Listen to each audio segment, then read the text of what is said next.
한국의 가구당 주택보급률은 103%. 이미 주택수가 가구수를 넘어섰다는 이야기입니다. 국민들의 내 집 마련은 다 끝나 있을 거고 더 이상 공급이 필요 없어야 정상이죠.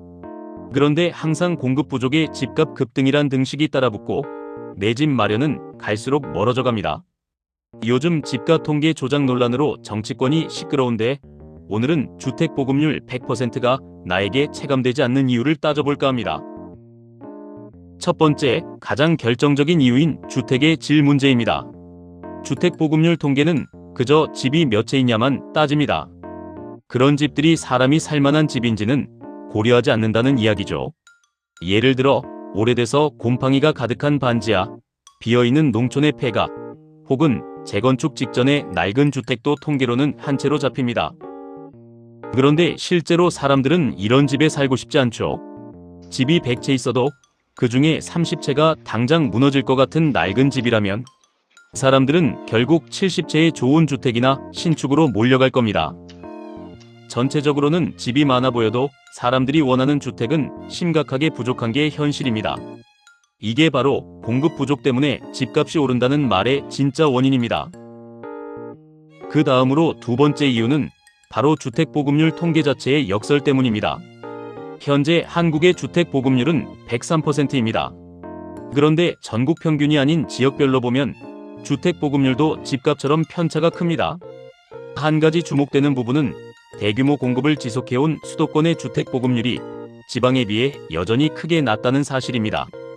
보급률이 낮아 공급이 적으니 집값은 당연히 서울로 갈수록 높아질 수밖에 없죠. 이런 통계는 젊은 층의 수도권 유출로 지방에선 집이 남아도는 반면 수도권은 인구 유입에다 핵심 지역의 주택 수요 증가로 집이 모자라는 현실을 보여줍니다. 결국 주택 보급률이 높은 게 좋은 게 아니라 지역이 죽어가고 있음을 보여주는 반증인 셈입니다. 이런 이유들 때문에 주택 보급률 100%라는 통계가 그렇게 좋은 의미로 체감되지 않았던 겁니다. 세 번째는 정부의 공급 발표 시점과 수요자 체감의 괴리 현상 때문입니다. 주택 공급의 기준 시점을 예전에는 인허가로 했다가 요즘은 착공 시점으로 한다지만 그래도 실제 입주 때까지는 시간이 많이 걸립니다. 게다가 그런 공급이 사람이 몰리는 실제 수요 지역에 된다는 보장도 없죠. 공급 부족을 메꾼다며 정부가 거창한 발표를 해도 딴 나라 이야기처럼 들리는 게 이런 이유입니다. 그 다음으로 네 번째 이유는 가구수의 착시입니다. 주택 보급률은 주택수 나누기 일반 가구수로 계산되는데요. 인구는 줄고 있지만 가구수가 해마다 늘고 있다는 게 주목할 부분입니다. 바로 혼자 살아도 집은 따로 있어야 하는 1인 가구 비율이 올해의 경우 서울이 무려 40%, 전국 기준으론 36%에 이릅니다. 2008년부터는 1인 가구도 주택보급률 통계에 잡히고 있는데요.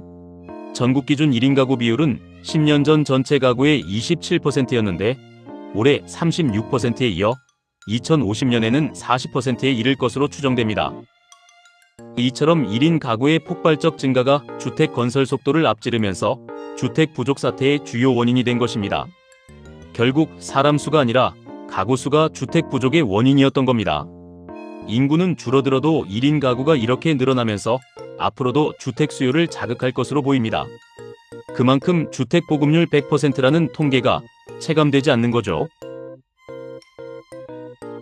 그것이 바람직하든 아니든 1인 가구 증가와 수도권 인구 유입은 실체적 현실입니다. 주택이 부족한 지역에서 질 좋은 주택이 국민에게 제공되고 그것이 주택 보급률을 높일 때 그 통계가 실효성 있는 통계일 겁니다. 댓글에 의견 남겨주시면 제작에 참고하겠습니다. 좋아요와 구독은 제작에 큰 힘이 됩니다. 감사합니다.